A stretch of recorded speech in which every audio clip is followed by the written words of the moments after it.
Olá, o Conexão RS desta quinta-feira já está no ar. Seja muito bem-vindo. No programa de hoje a gente vai falar sobre a final da Copa do Mundo. Quem diria que os nossos hermanos estariam lá e nós não? Até que ponto o fiasco da seleção vai servir para repensar o nosso futebol? Tem também as informações do dia, o trânsito e cinema. Fique aí, a gente vai para um rápido intervalo e já voltamos.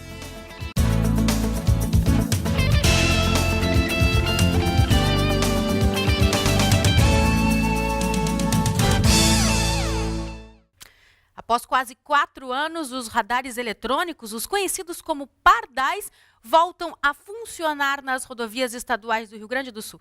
O Perdigão tem mais detalhes pra gente. Boa noite, Perdigão. Boa noite, Dani. Boa noite a todos. É verdade, Dani. O contrato entre o DAER e a empresa que vai fazer a instalação dos equipamentos vai ser assinado na semana que vem.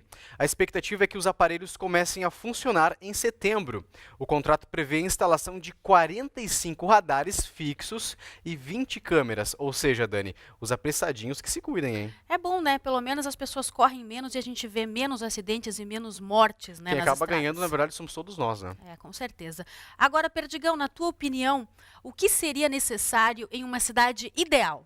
Eu acho que menos violência, menos tranqueira no trânsito, aquela história, né, Dani? Conseguir viver de uma forma mais tranquila, pelo menos. Tranquilidade, né? Pois é, uma pesquisa sobre mobilidade urbana feita com 900 pessoas em 7 capitais brasileiras constatou que a cidade ideal tem menos carros e também tem mais opções de transporte. Confira. Pensando em mobilidade urbana, a sua cidade ideal tem que ter o quê? Um transporte público que pudesse levar todo mundo de uma maneira confortável e segura e rápida. De ciclofaixas permanentes, né, ao longo da semana inteira. Uma pesquisa recente mostra que a opinião das pessoas sobre o assunto está seguindo cada vez mais na mesma direção. A cidade ideal é aquela que as pessoas podem se locomover pela calçada, pelo transporte público e que, se possível, a pessoa deixe o carro em casa. Entre os principais anseios das pessoas que responderam à pesquisa estão ter um momento de lazer ao ar livre, calçadas mais largas, mais áreas verdes e viver em uma cidade com menos pessoas. Mais da metade da população mundial vive em centros urbanos. No Brasil, 84% das pessoas já estão nos grandes centros. E em 6 anos, este índice deve ultrapassar a marca dos 90%. Para que o problema da mobilidade urbana não se agrave ainda mais, é fundamental que haja conscientização. E neste quesito, as mulheres estão à frente dos homens. A mulher, ela é mais vítima da falta de mobilidade do que os homens. Porque a mulher, além de estar trabalhando hoje, ela também tem os trabalhos domésticos. A mulher passa a assumir a vanguarda da consciência do que é uma cidade ideal. Eu fico muito feliz com isso porque a gente sabe que a mulher é muito mais formadora de opinião do que os homens. A pesquisa também apontou que 93% das pessoas gostariam de usar o transporte público frequentemente. No entanto, dos 38% que fizeram algum tipo de troca para se locomover nos últimos 5 anos, mais da metade passou a usar carro ou moto. Menos de 30% optaram por ônibus, trem e metrô. A má qualidade e a superlotação da frota de coletivos são fatores que desestimulam os usuários. A mentalidade que prioriza o uso do carro também interfere nesta postura. O mais importante é as pessoas racionalizarem as suas saídas. Então, dá para ir a pé, sair de carro, dá para ir a pé, é 5 quadras, 10 quadras, dá para ir de metrô, dá para ir de ônibus. Como diz o Gandhi, você tem que ser exemplo da mudança que você quer. Para isso precisa de transporte público de qualidade, muitas linhas de transporte público nos bairros, né? Isso vai funcionar bastante nos grandes centros, Tu né, não Dani? estava muito longe da pesquisa, né? Falou no transporte e o transporte foi citado aí pela maioria dos entrevistados. Né? Quase acertei. Bom, você pode participar aqui do Conexão, faça contato em facebook.com/UberTV Cultura. Se você não tem Facebook, não tem problema, viu? Pode mandar mensagem de texto para 9282-3806. Aparece aí na sua tela. Vamos dar uma olhadinha no trânsito. Eu selecionei imagens agora, Dani, do site Veja ao Vivo. a gente vai dar uma olhadinha na zona norte de Porto Alegre. Você confere imagens aí da Avenida Cis Brasil, na esquina com a Avenida Sertório. A gente pode ver que o fluxo de veículos está bastante grande, mas não tem nenhum congestionamento, né? Nenhuma tranqueira também nos cruzamentos da Avenida Cis Brasil com a Avenida Sertório, na zona norte de Porto Alegre. Tá fluindo bem, né, Perdigão? Tá bem tranquilo. Agora vamos falar um pouco de economia. Os últimos relatórios do governo afirmam que a inflação está controlada, mas nos supermercados não é bem assim. É verdade. Os consumidores sentem que o preço dos alimentos está bem alto. Confira. Para manter a lanchonete abastecida, Fernando vai às compras diariamente. E as idas ao mercado têm sido cada vez mais caras. Resultado... Quando a gente repassa os preços, é claro que o pessoal também vai achar que tá ficando caro as coisas, né? Porque aumentou. Mas não é só quem trabalha com alimentação que vem sofrendo. O consumidor comum também sente o aumento constante nos preços. Eu acho que a inflação dos preços de alimentos já atingiu os 2 dígitos há um bom tempo. Em 2014, pelo menos, vários produtos eu percebo na casa dos 20% acima do que 2013. Além de ter subido os preços, a qualidade está diminuindo. O aumento do Índice Nacional de Preços ao Consumidor Amplo no mês passado para mais de 6,5%, superando inclusive a meta fixada para o período, poderia justificar esses valores mais caros. No entanto, o governo aponta que entre maio e junho houve desaceleração no grupo de alimentação e bebidas e que os fatores que contribuíram com a alta do IPCA foram outros. De acordo com o Instituto Brasileiro de Geografia e Estatística, os segmentos relacionados à Copa do Mundo, como diárias de hotéis e passagens aéreas, são responsáveis por metade do avanço do indicador. Tarifas de transporte mais caras nas cidades de Belo Horizonte, Belém e Goiânia também influenciaram no aumento do IPCA. E mesmo entre os grupos em que há queda de preços, não existe garantia de que os valores mais baixos serão sentidos por todos. As pessoas, na hora que vão fazer compras e sentem no bolso, obviamente, de maneira diferente do que a média de preços pode indicar, né? É verdade, é no supermercado que a gente sente, né, Perdigão? A gente conseguiu ver agora que o preço da gasolina diminuiu, ontem nós falamos aqui no programa, diminuiu uma base de 8 centavos, né, Dani? Em compensação, já os é uma alimentos baixa. subiram, né? Olha, a gente vai para um rápido intervalo. Ainda hoje a gente vai falar sobre aí o vexame do Brasil na Copa do Mundo, a final aí dos nossos hermanos com a Que Alemanha. ninguém esperava, né? A gente já volta, não sai daí.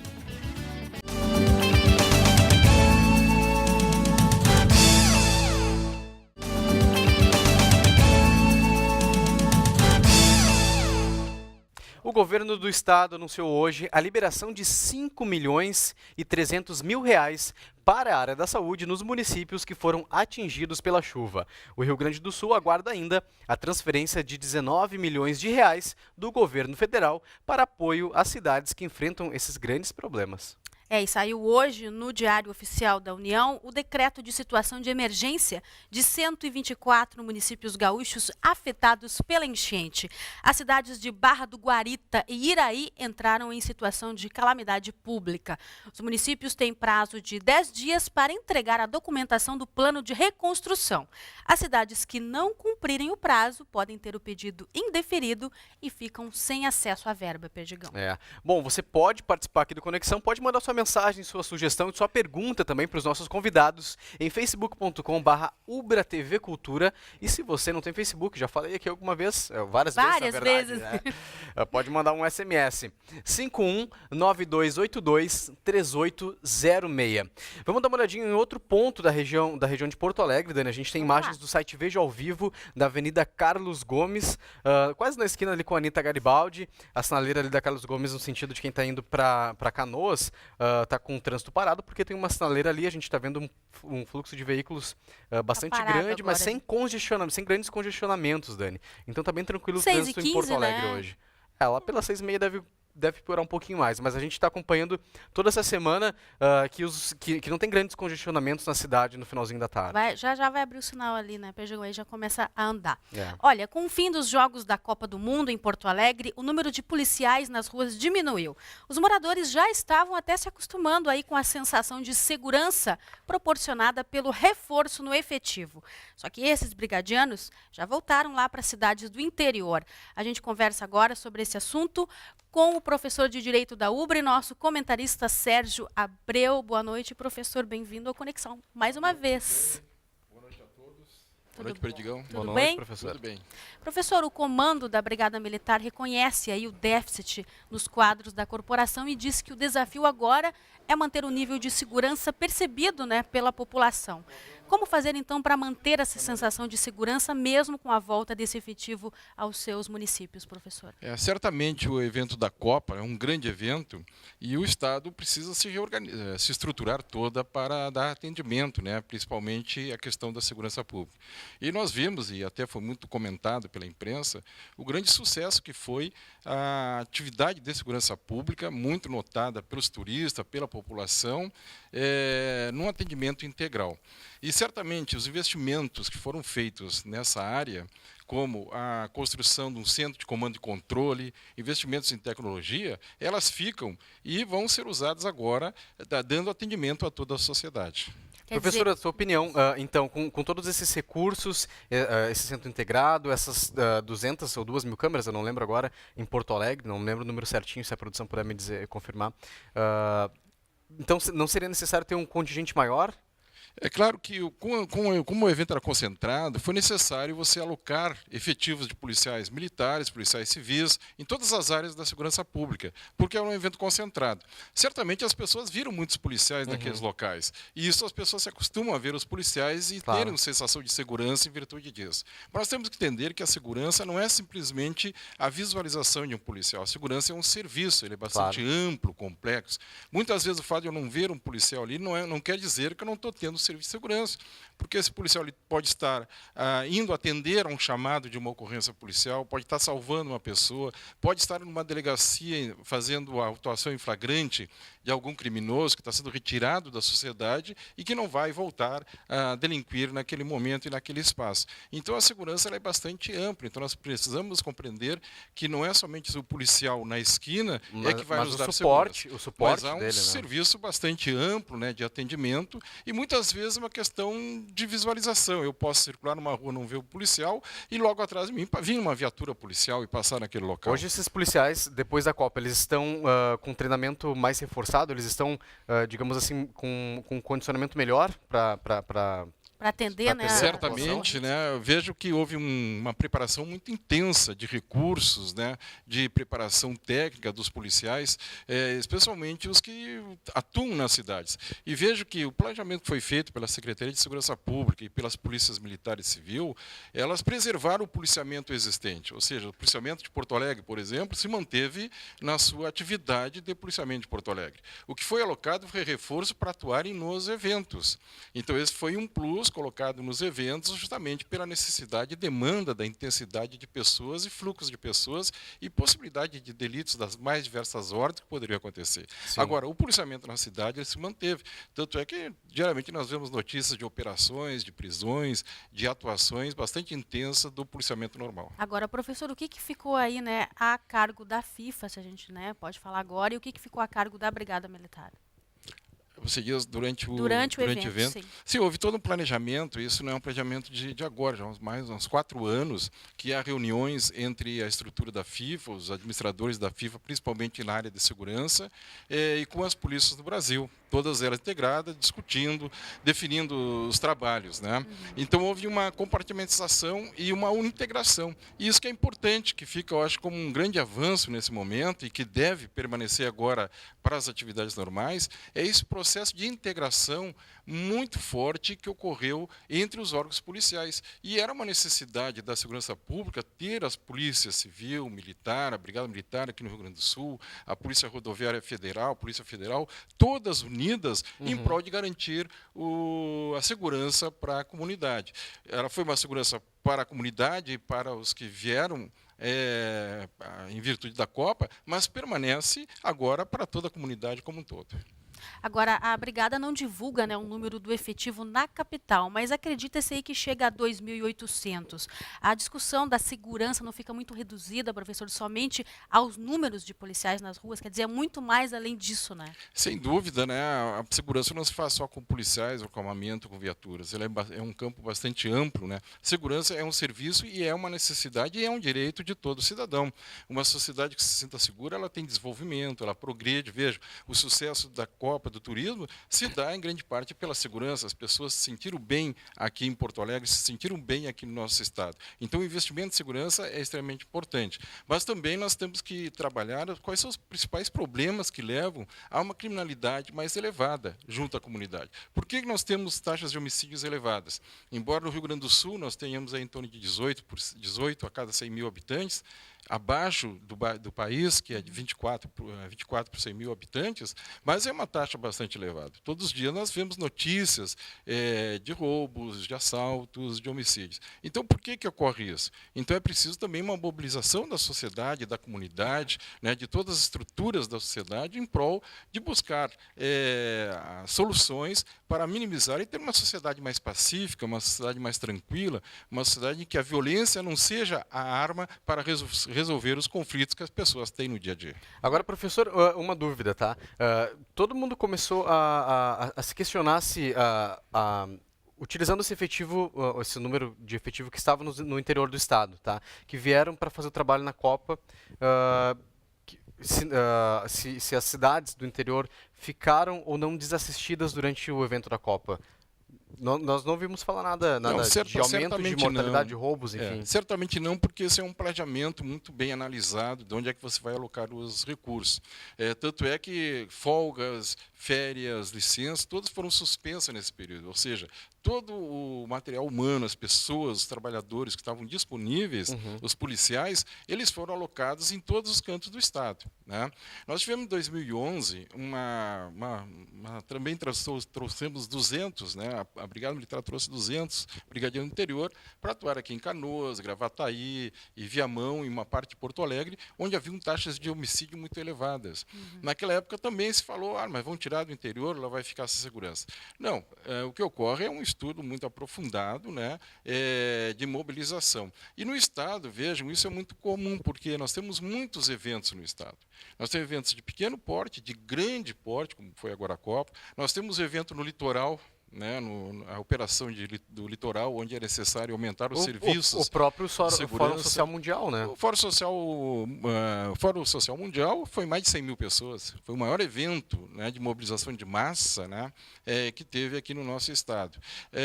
Temos também, por exemplo, no interior, Canela, Gramado, no verão, que vai de novembro até janeiro, uma grande operação que é o Natal Luz e a movimentação de turistas, de pessoas naquelas regiões. Então, há necessidade de você fazer aí a alocação dos recursos, né, dentro das necessidades e atendendo, assim, a satisfação da comunidade. Agora, professor, é possível que alguns mecanismos, como até as câmeras de segurança que o senhor já citou, né, eles possam continuar sendo usados para o policiamento? Seria até uma maneira de manter essa sensação de segurança. Também hoje, até na 0 hora, também saiu uma reportagem dizendo até que alguns policiais poderiam voltar, né, para Porto Alegre. O senhor acha que isso é possível? Veja, Dani, você toca uma questão que é muito importante, né, que é o investimento em tecnologia. Além de câmaras, né, de vigilância, que foram aumentadas, inclusive, em relação à Copa, é preciso também investir em tecnologia de informação. O Centro de Comando e Controle é um investimento muito grande nessa área, né, porque você vai alocar os recursos com melhor qualidade, com mais eficiência, né, otimizando a utilização desses policiais e também acompanhando os graus de controle estatístico da criminalidade, os níveis de criminalidade. Ou seja, a segurança é um serviço que tem que acompanhar onde há a necessidade mais prioritária, onde se acompanha ali o movimento da criminalidade, se vai atuar e buscar ali dar uma solução. Então, a par disso, claro que efetivos, aumentar o efetivo das polícias, né, que há uma defasagem, que também depende da capacidade orçamentária do Estado em trazer esses servidores. As pessoas falam, tem que fazer concurso e trazer policiais. Mas um policial ele é caro. Um curso de formação é bastante caro, isso eleva um orçamento bastante elevado. Então, é um esforço conjunto que tem que ser feito para melhorar essas estruturas. E que está sendo feito, né? Nesses últimos anos, já tivemos recentemente, ingresso de 2.600 policiais militares, mais um grande número de policiais civis. Agora também já se anuncia mais 2.000 policiais para o ingresso em 2015. Certamente, as políticas públicas elas estão num caminho correto para tentar trazer melhor segurança para a comunidade. Tá certo, então, professor. Obrigada pela presença no Conexão. Perdigão. Até Obrigado. semana que vem. Até semana que vem, professor. Obrigado. Até a semana que vem. Bom, hoje no Conexão...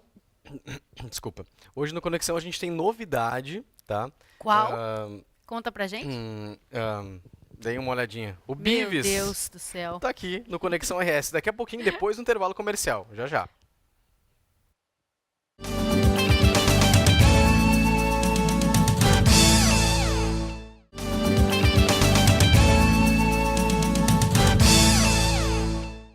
Bom, o governo gaúcho e o Instituto de Cardiologia anunciaram hoje pela manhã um projeto de criação de mais de 1.000 novos leitos hospitalares na região metropolitana. Notícia boa, né, Perdigão? É verdade. O acordo prevê, então, a construção de 4 novos prédios e que eles fiquem prontos em até 18 meses. A ampliação vai beneficiar Viamão, Alvorada, Cachoeirinha e também Porto Alegre.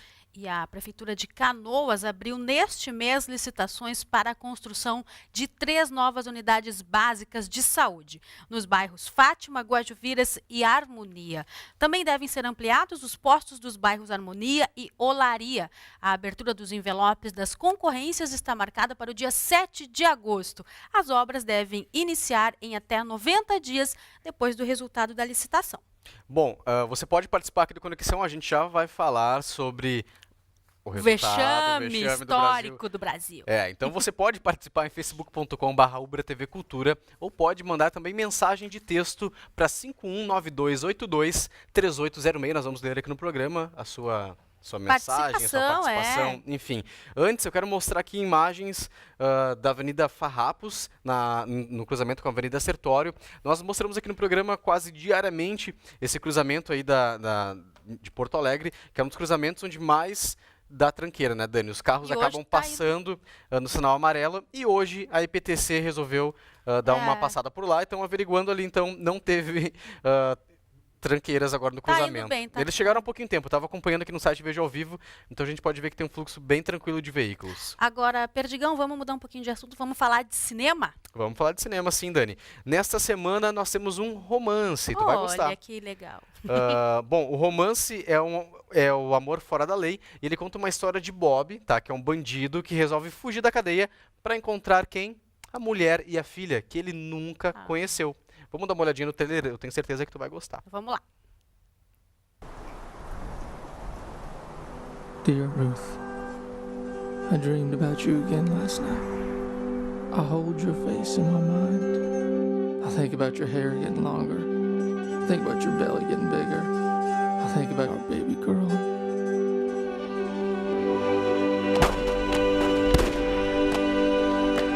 I shot someone. I think I shot someone. It's gonna be okay. All you gotta do is wait for it.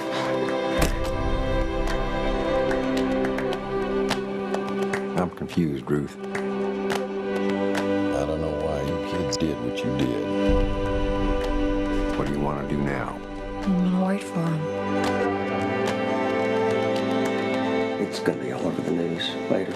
Thought best you hear this from a friend. Hear what? I know you know I'm out, and I hope you know I'm coming for you. Just like I always said.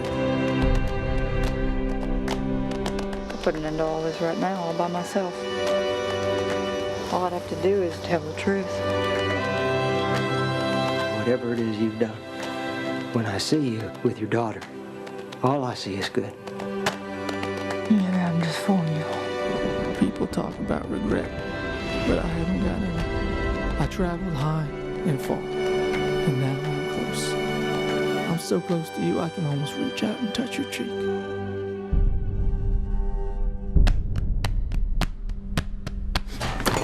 You take those girls, you got trouble.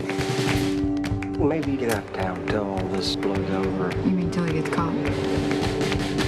Have you seen him? Sure haven't. We can make it. We can make it if we run. Every day I wake up thinking today's the day I'm gonna see you. And one of those days, it will be so.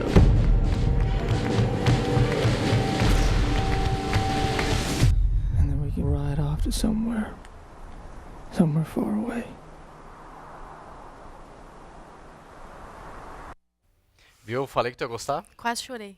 Te Só falei. no trailer. Vou ter que assistir. Bom, aguarde e siga a gente lá em facebook.com/UbraTVCultura, porque a gente vai sortear essa semana ainda, na verdade amanhã, 2 pares de ingressos para você curtir as nossas Amor dicas de Fora cinema. da Lei. E você pode ver Amor Fora da Lei. Bem, vamos lá, né? Domingo a gente se despede da Copa do Mundo. E a Copa no Brasil chega à decisão sem os anfitriões. A Alemanha e a Argentina, nossos irmãos, reeditam as finais de 1986 e 1990, anos em que os dois países conquistaram seus últimos mundiais. Para analisar aí a derrota histórica, o fiasco do Brasil, e projetar a final da Copa, a gente recebe o jornalista esportivo Fabiano Brasil. Tudo bom, Fabiano? Tudo bem, boa noite, obrigado pela presença, pelo convite e também um prazer estar aqui, né? E também o professor de jornalismo aqui da Ubra, Sérgio Lima, que foi meu professor, eu falo sempre. Boa noite, obrigada pela presença. Dani. Obrigado. Foi meu professor também. E também já está aqui com a gente o Gabriel Sá, que chegou. Tudo bom? Tudo bom. Daqui a pouco ele vai cantar e vai falar também sobre futebol, fica à vontade, tá? Ih, tá bom. Primeiro eu começo perguntando para vocês aí, estão recuperados da nossa vergonha, da vergonha nacional?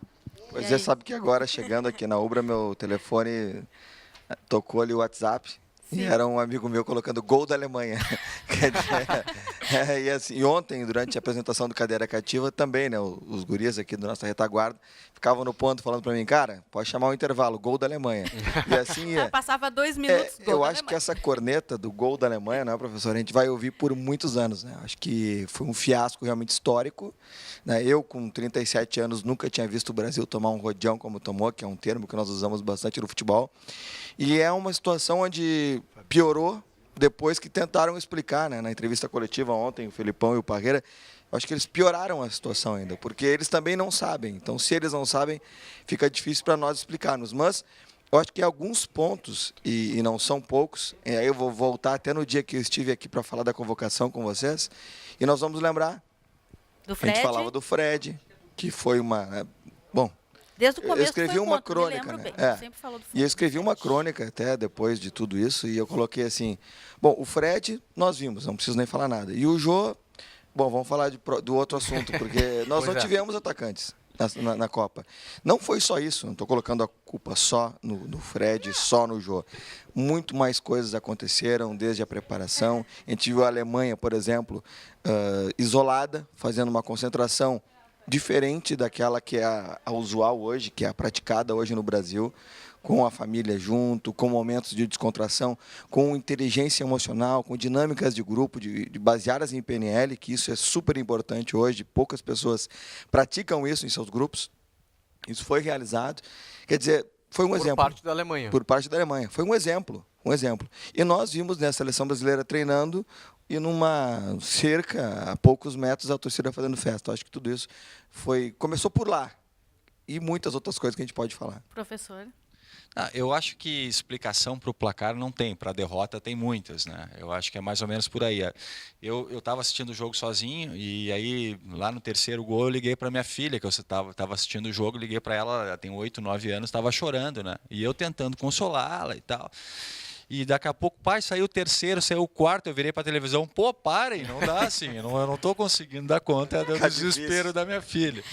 Mas enfim, eu acho que o placar foi o placar do jogo, de um acontecimento singular, não vai acontecer nunca mais. Agora a derrota ela é explicável. É explicável, por exemplo, pela falta de metodologia que nós temos hoje, falta de estudos dos nossos treinadores de futebol. O Filipão foi culpado, sim, pela derrota. E ele assumiu, né? E ele assume isso. Eu acho que... Ele assumiu em partes, né? Ele assume não assumindo, porque não sabe onde ele errou. Na verdade ele falou que o problema foi a escalação. O problema foi a escalação que ele fez. Só que aí ele fala o seguinte, desculpa interrompê-lo, professor.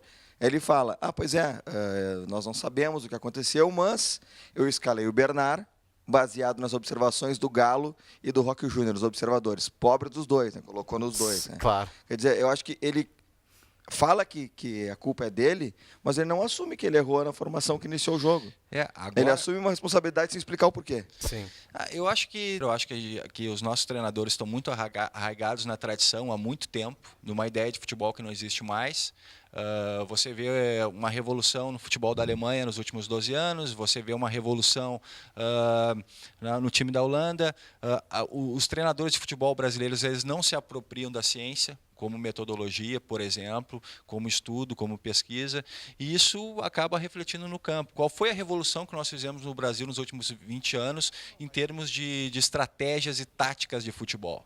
Tem vindo tudo de fora. Nada a gente consegue criar daqui. Então, eu acho que esse é um problema de fundo do futebol brasileiro que tem que ser pensado. Eu acho que o único treinador brasileiro hoje, que é um treinador atual, é o Tite. Muricy Ramalho Deve ser o próximo técnico da seleção. Muricy Ramalho tomou 4 com o Santos do Barcelona. Aí nós fomos de novo, aí o Santos foi fazer uma viagem à Espanha, tomou mais 8, que era um outro treinador lá. Então, o que é isso? Eu acho que a derrocada do futebol brasileiro já vem há mais de 4 ou 5 anos, já vem há muito tempo, há quase uma década nós estamos em franca descendência e temos que parar tudo agora e começar a repensar, principalmente todas as áreas do futebol. Começar do zero, né? Não sei se começar do zero, Dani. Eu acho que tem muita coisa boa, mas a parte estratégica, a parte da inteligência do esporte, o voleibol, hoje, ele se apropria da estatística. Por que o Brasil chegou nos últimos anos no topo do ranking mundial? Porque há uma ciência por trás do esporte. E o que o futebol brasileiro está se apropriando disso? Talvez a fisioterapia, talvez as áreas da saúde, mas a ciência do esporte eu não vejo sendo aplicado numa seleção brasileira, nos próprios clubes de futebol que estão apanhando aí os clubes europeus, por exemplo. Porque o futebol está cada vez mais técnico, né? Todo mundo sabe falar de futebol, né? Estratégico. Eu vou pedir agora só um tempinho, porque a gente tem mais gente para participar aí da nossa discussão de hoje. Tem gente querendo dar pitaco aí, né, seu Bives?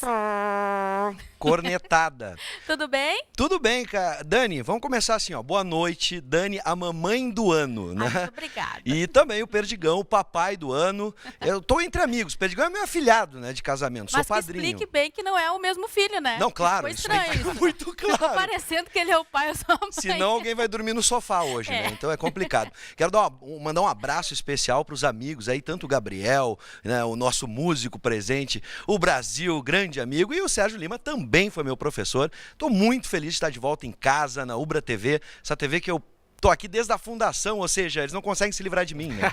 Enfim, gente, hoje é o dia da cornetada. Hoje não, né? Foi ontem, mas continua, é a semana da cornetada. Vamos fazer assim.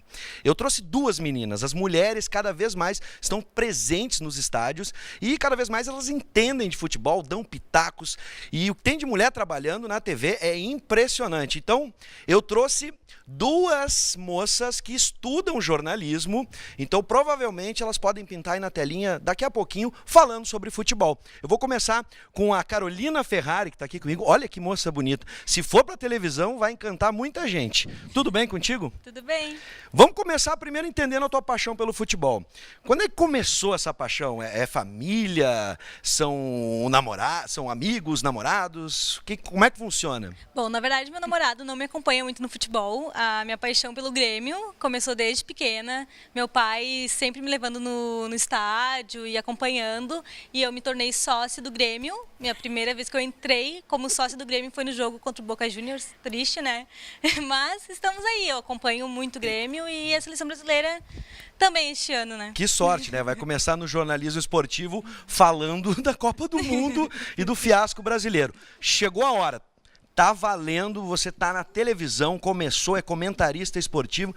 Quero saber o que tu achou do fiasco, o que aconteceu?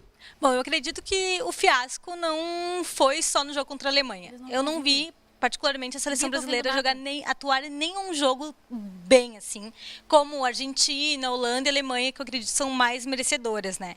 Eu achei que a equipe estava muito desestimulada, não sei se pela falta do Neymar, do Thiago Silva, mas eu acredito que faltou um pulso firme ali do Filipão, que eu sempre vi ele como retranqueiro, e não foi o que eu vi nessa Copa, né? foi uma festa nas redes sociais. Tu é daquela de dar pitaco nas redes sociais? Eu sou Fala bem, da escalação. Eu sou bem brava, e se me retruca, eu retruco de novo e vamos nessa, né? Então tá, uma jornalista perfeita, é assim que funciona, gente.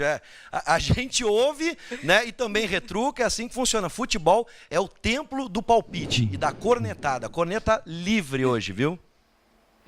Obrigada, Bives. Já o Bives volta para conversar um pouquinho mais com a gente. Agora, o deputado federal e ex-jogador da seleção Romário publicou no Facebook uma carta aberta com críticas à CBF e à presidência, que devia, segundo ele, investigar a entidade que comanda o futebol brasileiro. Vocês acham que a CBF precisa passar aí por uma reformulação para a gente reconstruir, né, para voltar a acreditar no futebol do Brasil? Precisar bastante tempo, né? Acho que necessita, mas é difícil. É muito difícil. A gente viu aí alguns movimentos tentando uma eleição direta, só que aí a politicagem ela é muito grande para que daqui a pouco se coloque um cara de oposição lá, e eu não vou nem muito longe. Aqui mesmo no Rio Grande do Sul, o presidente da Federação Gaúcha de Futebol, Francisco Noveleto Neto, tentou ser o candidato de oposição. Só que aí ele foi buscar o apoio nas federações. Não conseguiu. Por quê? Porque aí existem outros, eu pergunto e eu mesmo respondo, né? Espetacular. Porque existem outros interesses, como, né, como falavam, que são exatamente até obscuros, que a gente não pode confirmar porque não temos provas, mas que fazem com que os dirigentes não acreditem nesses pontos para que pudéssemos realmente mudar um comando da CBF. Mas 2 pontos que eu queria colocar em relação ao que o professor colocou para a gente aqui, sobre essa mudança no futebol. Teve um mal no futebol brasileiro, que talvez seja mais, que tenha prejudicado mais do que ajudado, que foi a lei do passe. Essa nova lei do passe fez com que os clubes parassem de investir nas categorias de base, porque o cara investe na base, aí chega a 16, 17 anos, 18, o cara pode ir embora. Sim. E foi-se o investimento. Então, é muito mais fácil hoje contratar de fora do que investir na base e acabar perdendo. Tanto é verdade que a gestão do futebol.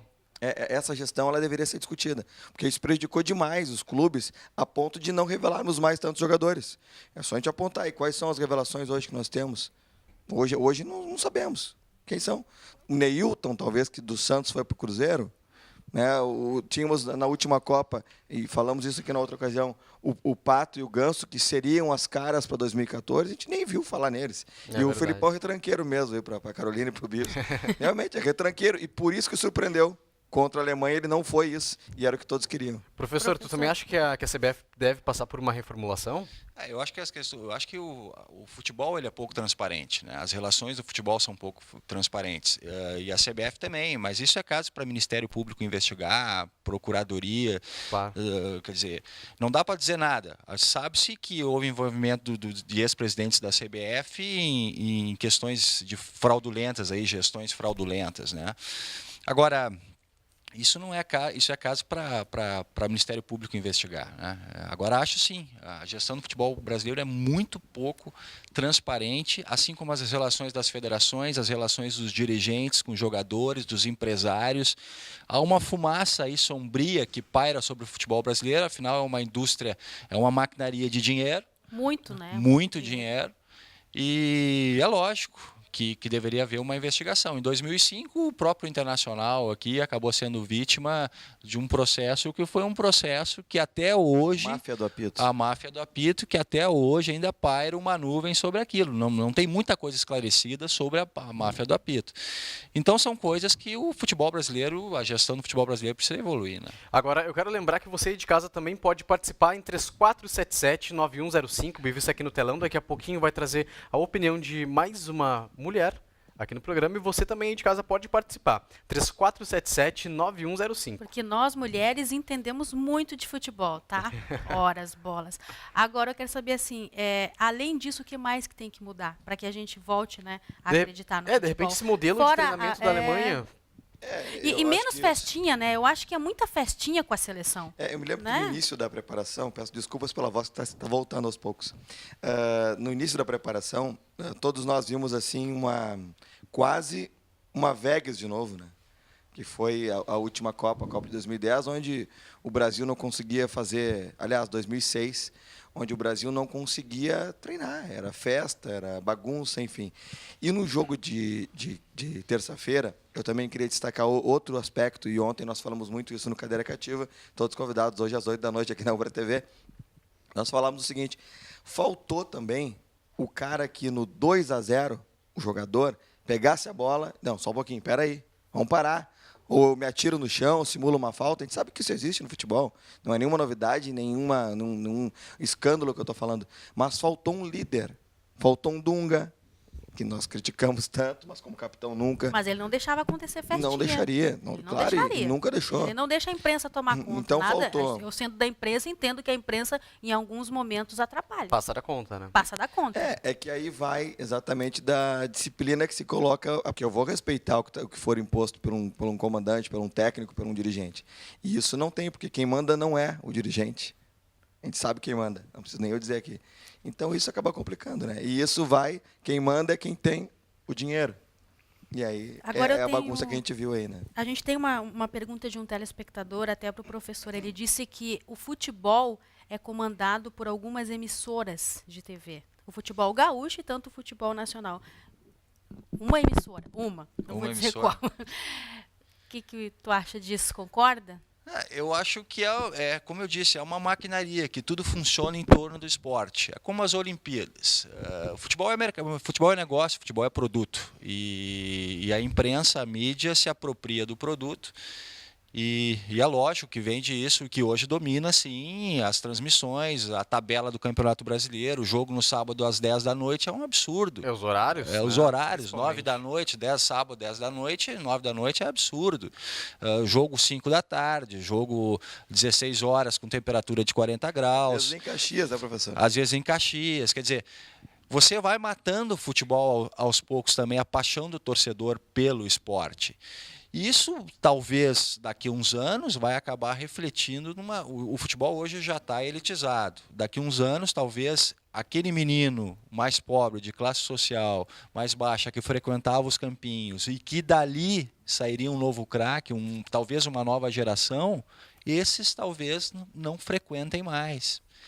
Quer dizer, o acesso ao futebol fica mais difícil também, até pelo desgosto que essa falta de planejamento acaba ocasionando. Agora, é lógico que não sei se a Globo por exemplo, não sei se a Globo é dona do futebol brasileiro, mas que ela hoje diz quando... Dita as regras, né? E como deve ser realizado o Campeonato Brasileiro e quando...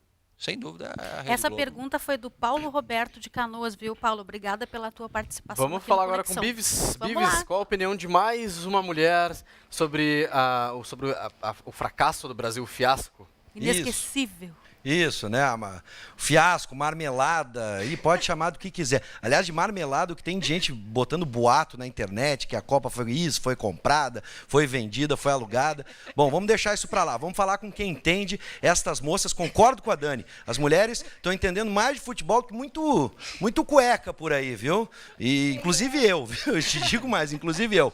Jéssica Soares está aqui comigo, estudante de jornalismo, futura jornalista esportiva, né? Não tá, né? Que coisa boa. Isso. Me diz uma coisa, como é que começou a tua paixão? Primeiro eu quero entender, né?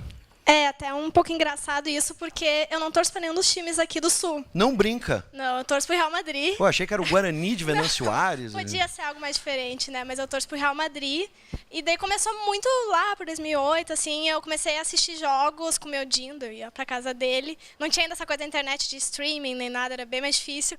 E daí, eu nunca... Meu Dindo é fanático pelo Inter, ele é daqueles que troca de esposa, mas não troca de time, sabe? Então, ele me levava no estádio e tal, mas eu nunca tive aquela simpatia com nenhum dos dois. Daí eu fui ver o jogo do Real Madrid, daí eu vi o Raul Gonzalez Blanco. Grande goleador. Ídolos, nossa, fanático por ele. E daí foi aquela coisa, aquele estalo, o time que me escolheu. Não tá, mas tu sabe tudo do Real Madrid? Por exemplo, se eu te perguntar quem é o lateral direito, tu sabe hoje do Real Madrid? Ah, Marcelo. Ó, Fábio Coentrão, às vezes ali, viu? Depende, Arbeloa também. Nossa, já tá até dando opções, né, pra posição, que coisa boa. Vamos pro fiasco, tá? Vamos lá pro vexame. A sapatada que o Brasil levou. Nossa. Na tua opinião, por que aconteceu isso? Eu acho que não foi nem só do jogo também, como a Carol tinha falado antes, não foi só do jogo contra a Alemanha. A seleção, na Copa das Confederações, até se salvou um pouco, conseguiu vencer a Espanha. A Espanha não estava lá também aquela coisa, né? Não veio mais para oba-oba. Mas eu acho que foi todo o decorrer da Copa e o Filipão, ele não soube manejar os jogadores que tinha. Eu acho que jogar com camisa 9, sendo que o Brasil há tempos não tem um centroavante assim, decente, eu acho que podia ter colocado também um meia mais inteligente para dar ritmo rápido, assim, distribuir melhor. O Brasil já jogava pelas laterais, correria louca. O famoso cadenciador. Sim, sabe? Vamos repatriar vamos repatriar, não, vamos naturalizar o D'Alessandro, por exemplo, serviria? Ser, sim. E o Ronaldinho também serviria? É que as festas que eles falaram iam aumentar, né? Se o Ronaldinho estivesse lá, né? Eu acho que eu preferia um Felipe Coutinho, assim, um Firmino também, que tá bem na Alemanha, o Kaká. Até o Kaká, eu gosto do Kaká. Sabe muito, gente, sabe demais. Deixo aqui o meu abraço especial aos telespectadores, estou muito feliz de estar com vocês. Manda aí pro estúdio de novo, valeu. Obrigada. Obrigado, Bives. A gente também está muito feliz com a tua participação. Bem-vindo de volta. É verdade. Bom, a gente tem uma ligação no 3477-9105. É o Ângelo do bairro Maitá. Boa noite, Ângelo. Boa noite. Pode fazer sua colocação. Bom, eu gostaria de saber o que o pessoal acha, que está debatendo, de um técnico estrangeiro na seleção brasileira, como nomes como Guardiola, como Klinsmann, são técnicos emergentes e que têm feito bons trabalhos. Tá certo, obrigada. Qual Obrigado, dos dois Ângelo. quer responder? Ou os Vai, dois? eu acho assim, é uma pergunta interessante e gente ouviu muito falar sobre isso. Para mim, acho que são excelentes treinadores, mas daí nós estaríamos assinando a decadência e a falência do futebol brasileiro. Com tantos treinadores aqui, eu acho que o Tite seria acho que até deverá ser o Tite está sendo mais cotado agora, né? É o mais cotado, já era antes da Copa. Até hoje houve informação direto lá da Granja que o Filipão e o Parreira foram convidados para permanecerem até o final do ano, mas para a próxima Copa eu acredito que será o Tite, e até acho que os dois não vão aceitar também. E acho que aceitar ou trazer um técnico do exterior hoje, mesmo com toda a qualidade que tem esses aí que foram citados, o Guardiola, o próprio Klinsmann, seria assinar a minha incompetência de não produzir nenhum treinador. E acho que o Brasil tem capacidade para isso. Professor? Não, eu acho possível isso. A minha única dúvida é em relação aos jogadores brasileiros aceitarem um técnico estrangeiro. Eu acho que para o Brasil hoje, um Guardiola, por exemplo, um Klinsmann, seria uma novidade. Eu só tenho dúvida se o jogador brasileiro que não está preparado para isso aceitaria treinar com um treinador estrangeiro. Como ele receberia isso?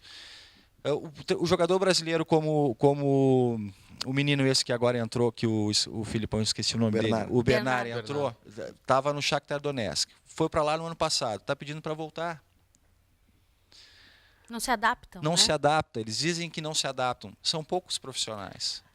São poucos profissionais os jogadores brasileiros. Nós precisamos reformular isso, repensar isso. Mas eu acho sim possível, concordo. Eu gostaria de ver pelo menos uma experiência nova hoje dentro do futebol brasileiro. Eu acho que um Guardiola, um Klinsmann, quem sabe, por que não? Agora, rapidamente, que o nosso tempo já está acabando, o palpite de vocês aí para a final, quem ganha? Nossos irmãos, né? Torcida ou sentimento? A torcida. A torcida e o sentimento. A minha torcida e também, olhando pela razão e pela emoção, acho que da Alemanha. Não, Alemanha. É? Só quero dizer uma coisa antes de encerrar. Sim? Sobre essa questão dos jovens torcerem para times de fora. Essa é uma ação da mídia, das novas tecnologias, que nós temos acesso a outras imagens, outros bens culturais, e nós acabamos hoje optando por outros clubes que não mais os gaúchos, os brasileiros, e torcendo inclusive para outras seleções. Esses dias eu vi um menino chorar porque o Chile perdeu para o Brasil. Isso preocupa judiaria. um pouco. Agora, Perdigão, a tua, né, quem ganha domingo? Para mim, quem ganha domingo é a Alemanha. Óbvio. Alemanha. Gabriel? Eu acho que uma vez que a Alemanha desbancou o Brasil, acho que ela é a favorita também. É a favorita. Até porque a Argentina não apresentou um grande futebol. Você sabe que eu vou apostar no bolão para ver se ganha alguma coisa. 8-1 para a Alemanha. Vamos ver. 8-1, é uma boa. Só para ver o que acontece. E para não terem nada para falar da gente, né? Certo. Agora, Gabriel, passa rapidinho então o teu contato, né? Para quem quiser te contratar, fala um pouco aí. Sim. A tua agenda. Bom, a agenda tem toda no Facebook, facebook.com/Gabriel Sá Music, IC. O contato é 51999843, aquele ali? Tá lá na Tá tela. passando na tela. Uhum. 4313 para shows e afins. E amanhã tem Capão da Canoa, para o pessoal que for do litoral, lá no Barril Velho. Semana que vem tem Veranópolis e na outra tem Osório. E... Tu canta desde pequeno, né? Desculpa, Eu Perdigão. canto desde novinho. Qual o teu estilo aí, que a gente pode chamar? As tuas músicas misturam rock com outros estilos, né? Eu estudo música popular, eu faço música popular ali na URGS, então eu faço um pop rock meio brasileiro. Assim, meio... E quais são tuas maiores influências hoje, no Brasil e fora do Brasil? No Brasil, sem a menor sombra de dúvidas, o meu pai, que é instrumentista e é compositor e guitarrista. Gabriel é filho do Daniel Sá, que trabalha com o Renato Borghetti e tudo mais.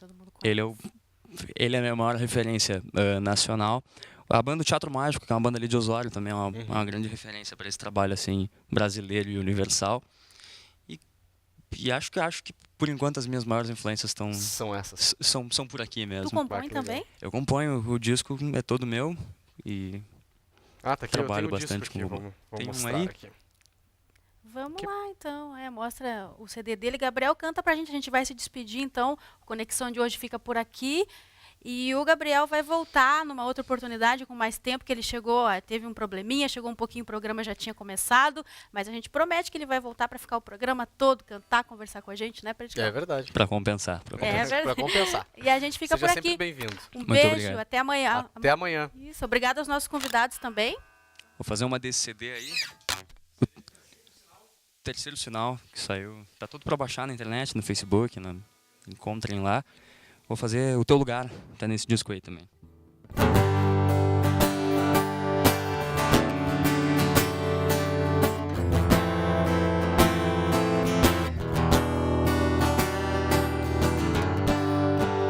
Hoje eu acordei querendo reviver toda a nossa história.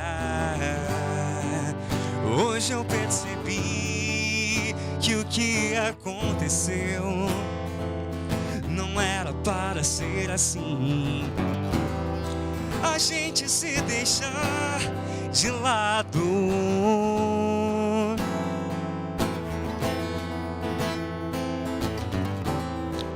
e maltratar o coração.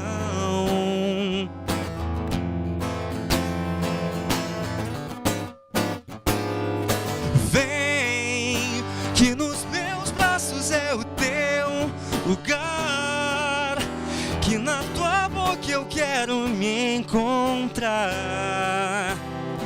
e os teus sonhos são o que eu quero viver. Vem, que nos meus braços é o teu lugar, que na tua boca eu quero me encontrar, e os teus sonhos são o que eu